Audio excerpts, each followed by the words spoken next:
Le coup de pouce reçu par le Conseil régional de l'environnement, le CREAT, lui permettra de contrer les espèces envahissantes floristiques. Ces plantes, qui nuisent notamment à l'agriculture et aux différents plans d'eau, comptent certaines espèces en région qui peuvent causer de légères brûlures à l'humain. On retrouve le panier sauvage, qui est une espèce qui peut avoir justement un potentiel aussi de brûlure en cas de contact. Et on sait qu'on a du panier sauvage, par exemple, dans le secteur Abitibi-Ouest, dans le secteur Tachereau, et aussi dans le secteur Témiscamingue, là, Notre-Dame-du-Nord, Ville-Marie. Donc, ça peut représenter un risque, surtout pour les enfants qui peuvent faire du vélo, là, justement, dans les zones où on en y retrouve. Prévenir plutôt que guérir face aux espèces envahissantes coûte beaucoup moins cher. Il y a beaucoup de sensibilisation à faire à ce niveau-là, tant à l'échelle citoyenne qu'à l'échelle municipale.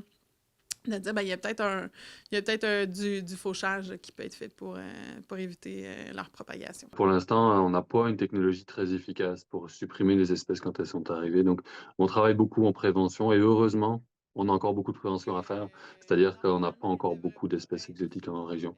Parfois, surprenamment, parfois on s'étonne de ne pas avoir certaines espèces en région. On doit refaire un plan d'action. Même si des efforts sont déployés depuis quelques années, le Comité régional de lutte contre les espèces envahissantes dirigé par le CREAD veut continuer de se diversifier. J'avoue que les efforts avaient été tournés davantage vers les milieux hydriques, mais justement, avec l'arrivée de ce mandat-là et de fonds associés, bien, ça peut être intéressant justement de se réorienter peut-être un peu des actions vers d'autres milieux qui avaient peut-être été délaissés dans les dernières années. On est un exemple à l'échelle provinciale avec notre région, cette mobilisation des acteurs, ce réseautage, cette collaboration au sein de ce comité-là est vraiment précieuse et on fait des envieux ailleurs au Québec. William Maillet, RNC Nouvelles, Rouyn-Noranda.